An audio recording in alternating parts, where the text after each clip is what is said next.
Hello guys, and you're welcome back. In our last lesson, we saw how we could add in and import the rest of our animations, and we're going to be adding more animations in the future or reducing them. It depends on what your game is like. But in this lesson, what we're going to look at are the collision points and the collision boundary. And what do these things mean? Let me go ahead and click and quickly create an enemy sprite. So here, when it says where it says the object name, I'll just call this our E underscore slug. I like using the E underscore slug just to specify that it's an enemy. And I'll just go ahead and go back to sprites and click on enemies, and let's pick the slug right here. So I'll just click this first placeholder slug, or we could just bring in the slug idle animation. Once it comes in, I'll just call this idle. And we could just quickly preview to see how fast that animation is running. So let's say replay, which is fine. We'll just set it to loop so we can actually see that animation looping all through. That's super great. Now, if we apply this and like using the shortcut key to just do Control S to save our project, let's just drag this slug right next to the player, and I'll just zoom in like so. So now this is our slug, right? And I'll get rid of the, let's turn off the grid so we could just have some freehand movement.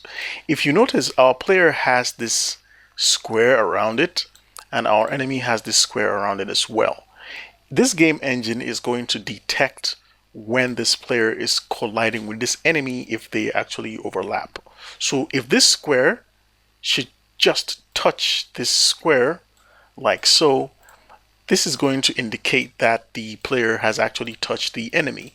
But if you look at it closely, the enemy is going to, from the pixel art, we want to make sure this colliding boundary is quite close, such that you want to be fair to the player.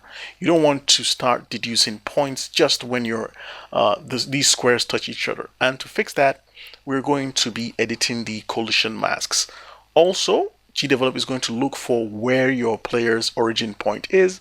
Right now, the origin point is at the center. We might want to set the origin point to a different location, say like the foot of the character. So I'll just go ahead and show you the collision masks. So to double click on the player, and then right here, you can see edit collision masks and edit points. If we click on edit collision masks, you can actually see that red rectangle just shows you the area where your character is going to be affected by the game engine.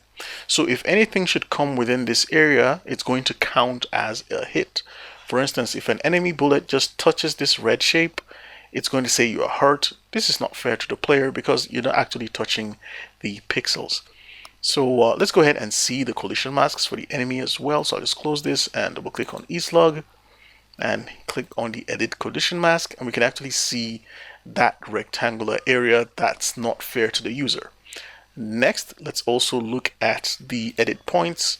So you can actually see this square right here. It might not really be visible, but we can actually set that point to say this point right here. So this is going to be the new center of this object, and we can actually use this to detect the position as well. So I'll just go ahead and close that and click apply. If we open this up for our player again and see edit points, the point is at the center right here. We can actually see it's at the center of this object, but we'll just drag this point and set it here. Now, if we leave this checked on, share same points for all animations, if we click on each frame and change each frame for our animation, the point is going to remain at the bottom. Some instances, this is not what you want, and some instances, that's what you want. So basically, that's it on the collision masks and the edit points.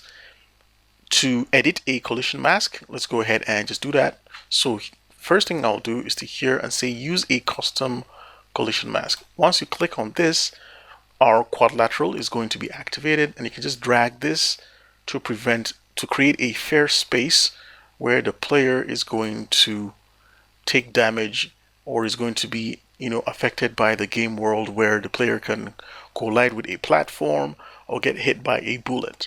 The ears, I'm just going to leave the ears a bit alone. So if our player moves around, these hands are not going to be kind of like affected, so bullets can pass through the ears and the player can have a little bit of fair space. You can actually do this and change this and check it for every one of those frames. So I think frame 2 is fine. Let's see, 3, like so. I'll check out 4 and just drag this a bit, like so. And check out 5 and then drag this a bit. So I want to give the player a little bit of freedom where the hands are, so that you don't really get annoyed at the game and say the game is not fair. And then for frame 7 and frame 8. Remember, if you turn on share same collision mask for all animations, and it's going to affect the entire frames for the idle animation. So let's go ahead and close that, and remember to hit apply, or else that's not going to be affected. So if you go ahead and click on the edit collision masks for our idle animation, we can actually see it's working. We can change the same thing and check out that it's actually working for the hurt animation, and we need to slightly adjust this for our hurt animation. So hurt frame 0 and frame 1, that's good. So let's see our climb animation, frame 1, which is nice too, and frame 3, which is awesome.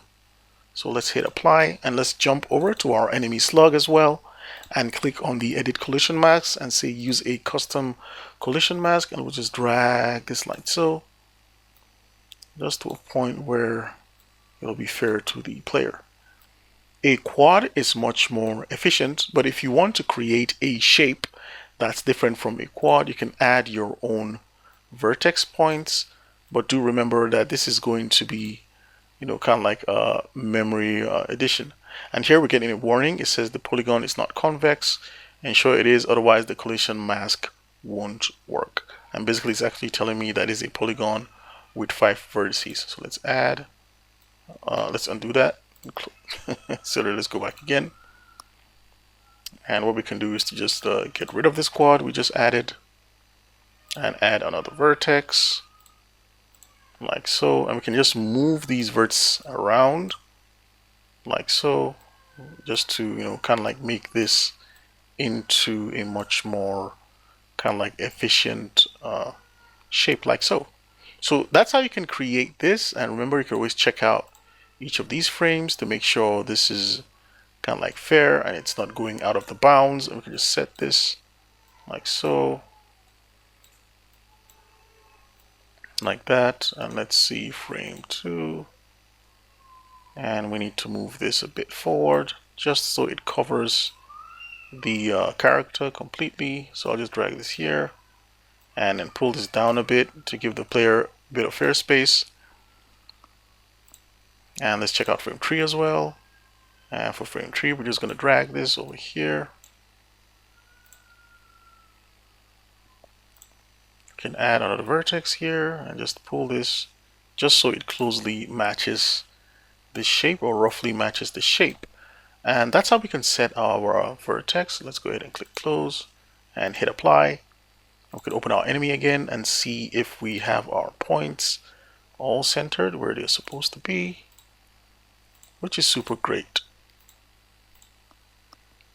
Alright, so that's how we can edit our collision masks and points so that we can create a sense of fairness to our game object.